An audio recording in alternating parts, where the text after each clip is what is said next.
दोस्तों, चाणक्य एक महान ज्ञानी थे। चाणक्य नीति चाणक्य द्वारा रचित एक नीति ग्रंथ है जिसमें जीवन को सुखमय सफल बनाने के लिए उपयोगी सुझाव दिए गए हैं। इस ग्रंथ का मुख्य विषय मानव समाज को जीवन के हर एक पहलू की व्यवहारिक शिक्षा देना है। अपनी नीतियों की बदौलत आचार्य चाणक्य ने चंद्रगुप्त मौर्य को राजा की गद्दी पर बैठा दिया था। जानिए चाणक्य की कुछ ऐसी महत्वपूर्ण नीतियाँ जो आपको जीवन के किसी न किसी मोड़ पर काम आ सकती हैं। आचार्य चाणक्य ने महाराज चंद्रगुप्त को अखंड भारत का सम्राट बनाने में सहायता करने के बाद विशाल साम्राज्य की प्रजा के मार्गदर्शन के लिए एक नीति शास्त्र की रचना की थी, जिसे चाणक्य नीति के नाम से जाना जाता है। भले ही चाणक्य नीति आज से 2300 साल पहले लिखी गई थी, पर इसमें बताई गई ज्यादातर बातें आज भी उतनी ही सही बैठती हैं जितनी पहले बैठती थी। तो आइए अब हम आपको बताते हैं चाणक्य नीति के कुछ अनमोल विचार जो किसी की भी जिंदगी बदलने की क्षमता रखते हैं। नमस्कार दोस्तों, स्वागत है आप सभी का एक बार फिर से। दोस्तों, अगर आप अपनी लाइफ को मोटिवेट करना चाहते हैं, जिंदगी में कुछ नया सीखना चाहते हैं या कुछ नया करना चाहते हैं, तो हमारे चैनल को सब्सक्राइब जरूर कीजिएगा। दोस्तों, आचार्य चाणक्य ने चाणक्य नीति में कई ज्ञानवर्धक जानकारियां दी हैं। दोस्तों, आज के इस वीडियो में हम आपको इसी के बारे में विस्तार से बताएंगे। लेकिन दोस्तों, उससे पहले आपसे रिक्वेस्ट करते हैं कि वीडियो को लाइक जरूर करिएगा, दोस्तों के साथ शेयर करिएगा, और अगर आप हमारे चैनल पर नए हैं तो हमारे चैनल को जल्दी से सब्सक्राइब करके बेल आइकन जरूर दबा दें। आचार्य चाणक्य कहते हैं कि जिस प्रकार से स्वर्ण की परीक्षा घिसने, काटने, जलने और पीटने से होती है, उसी प्रकार से मनुष्य की पहचान त्याग, शील, गुण और कर्म से होती है। स्त्री का गुरु उसका पति है, अतिथि सबका गुरु है, ब्राह्मण, क्षत्रिय, वैश्य और शूद्र का गुरु अग्नि है, और इन सभी वर्णों का गुरु ब्राह्मण है। किसी चीज से तब तक भय करना चाहिए जब तक वो आपके सामने ना आए। सामने आने पर उस भय पर बिना परवाह के प्रहार करना उचित है। एक ही माता के पेट से और एक ही नक्षत्र में जन्म लेने वाली संतान उसी प्रकार से गुण और शील में समान नहीं होते, जैसे कि बेर के सभी कांटे समान नहीं होते।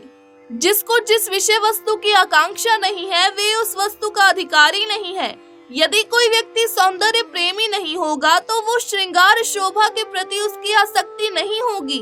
वैसे ही जैसे चतुर व्यक्ति मधुर वचन नहीं बोल पाता और स्पष्ट वक्ता कभी धोखेबाज नहीं होता।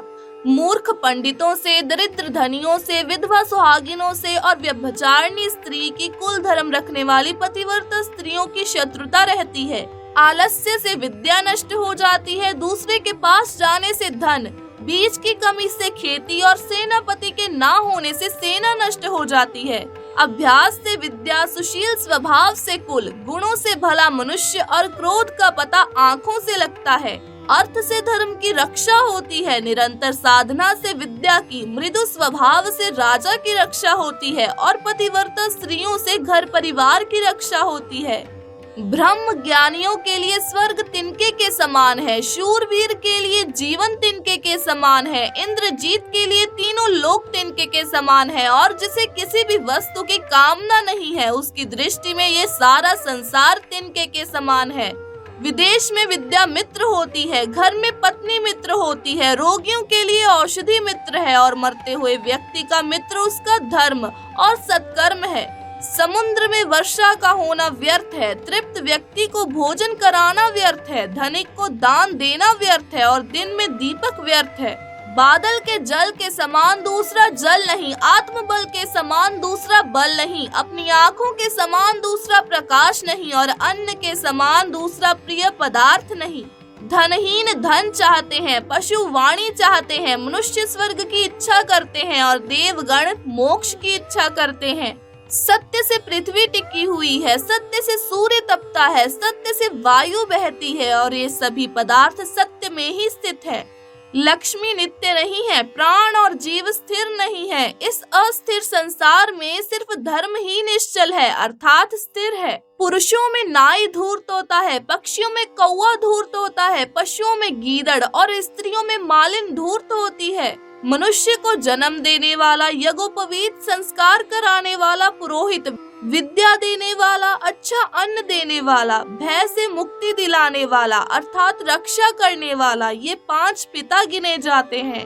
तो दोस्तों अब हम आपको बताएंगे ऐसे 5 व्यक्तियों के बारे में जिनकी मदद आपको भूल कर भी नहीं करनी चाहिए। अगर आप इनकी हेल्प करोगे तो आपको खुद को मदद की जरूरत पड़ जाएगी। पहले व्यक्ति होते हैं मूर्ख व्यक्ति, जिनमें दिमाग कम होता है या फिर कहें कि दिमाग होता है पर लगाना नहीं चाहते। आपको तो यूं ही लगेगा कि मैं कुछ भलाई कर दूं उसकी हेल्प करके, लेकिन उनमें दिमाग की कमी होती है, तभी तो मूर्ख है वो। तो उनको लगेगा कि भाई तुम तो मेरा बुरा करने आए हो, तुम तो मेरी हेल्प करके अपना भला करना चाहते हो, तुम मेरी हेल्प क्यों कर रहे हो।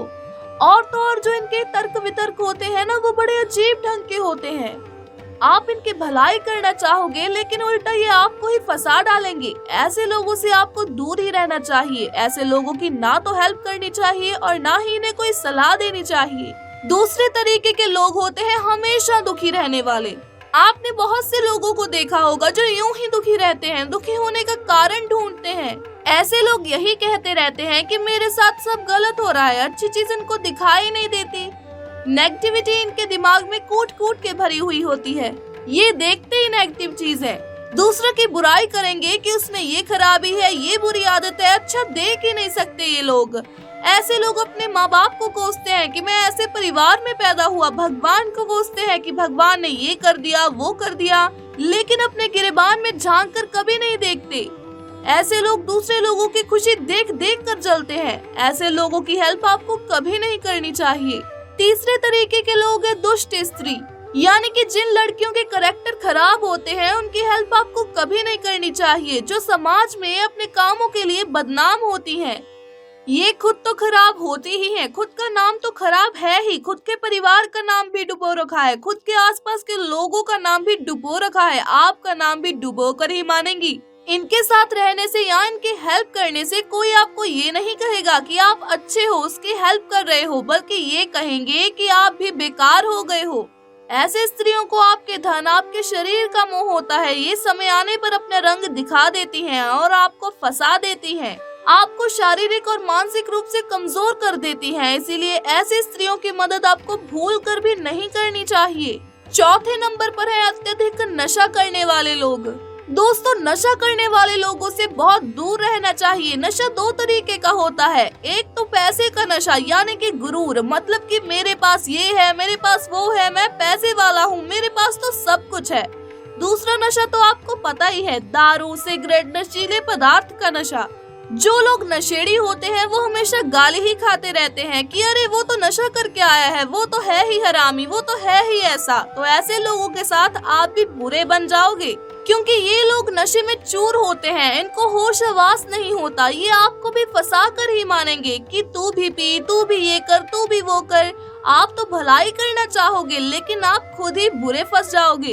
तो ऐसे लोगों से आपको दूर ही रहना चाहिए। 5वें नंबर पर आते हैं बुरी आदतों में लिप्त व्यक्ति, मतलब जिनको बुरी आदतें लग चुकी हैं, जिनको बैड हैबिट्स हैं। जो लोग चोरी करते हैं, डकैती करते हैं, लूटपाट करते हैं, गलत काम करते हैं, लड़कियों से छेड़खानी करते हैं, ऐसे लोगों से दूर रहना चाहिए। एक कहावत है कि कोयले की दलाली से हाथ काला हो जाता है। अगर आप ऐसे व्यक्तियों के साथ रहोगे तो देखने वाले कहेंगे कि आप भी बिगड़ चुके हैं, कोई ये थोड़ी कहेगा कि आप सुधर रहे हो।